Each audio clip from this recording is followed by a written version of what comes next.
Hello and welcome to Connor's Kitchen. Today we're making drunk food.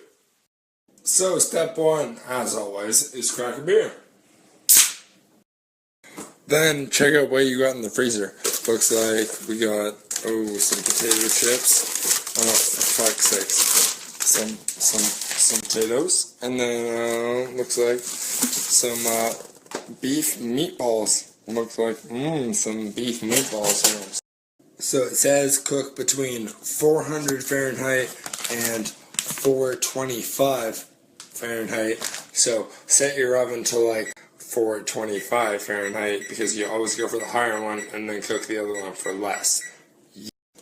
Pro tip, if you cover your baking sheet in tin foil, then you don't have to cook as much and then you're good to go. Put some of the meatballs and all of the potatoes on your cooking tray so you can make sure you're good to go. So the potatoes take about 19 minutes on 425, whereas the meatballs take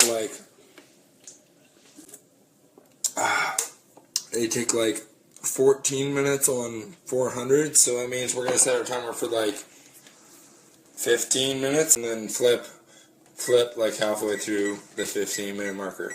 That's what we want. Yeah. So even though the oven is still preheating, fuck that shit, throw that shit in anyway. Because, you don't have patience for that shit, man. You know what I'm saying? No. You quickly realize your method is wrong and that it takes less time for the meatballs on a smaller degree of temperature than it does for the french fries at a higher degree of temperature, which means our meatballs are going to be done before our french fries. Which means, you know what, it doesn't even flip that stuff over literally whenever you want. You know what, it's fine. You don't really actually have to flip it over. You just leave it the way it is. Oh, but the fries are being uncooperative, which means you should flip it over earlier than what I said. So less than 13 minutes. Flip it over sooner than that. And then, note to everybody, when you open the oven, oh, this shit is fucking hot, man. Like, it hurts your brains. When there's less than 3 minutes left on the 20-minute timer, make sure that you have, check your fries. Check the fries. Here's a pro tip. If your food sounds like this, don't try it yet. Wait just a little bit so that you don't die when you inhale. So if your meatballs are done, and your fries aren't, remove them into a bowl, a separate bowl, and then put your fries back in to become more crispy, the way fries should be. And then you have snacks while your fries cook.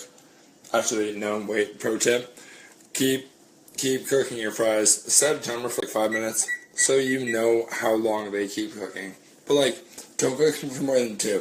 But without a timer, you have no idea what is going on. 0 idea. So once you tested a potato and it was crispy enough, it sounds good enough to be in the meal, and then you have finished cooking your dinner, you have finished doing everything appropriately according to time, and then your life is okay. Your life is satisfactory. Oh my god. And someone is still judging you. Someone you don't even know is still judging you. Tell them to shut up. And there you have it, Drunk Kitchen with Connor. Beer, aplenty, and that is okay. But it's gonna be good. It is good. It is a good night. I hope you enjoy. Oh god. I hope you enjoy as much as I enjoy this meatball that I almost died.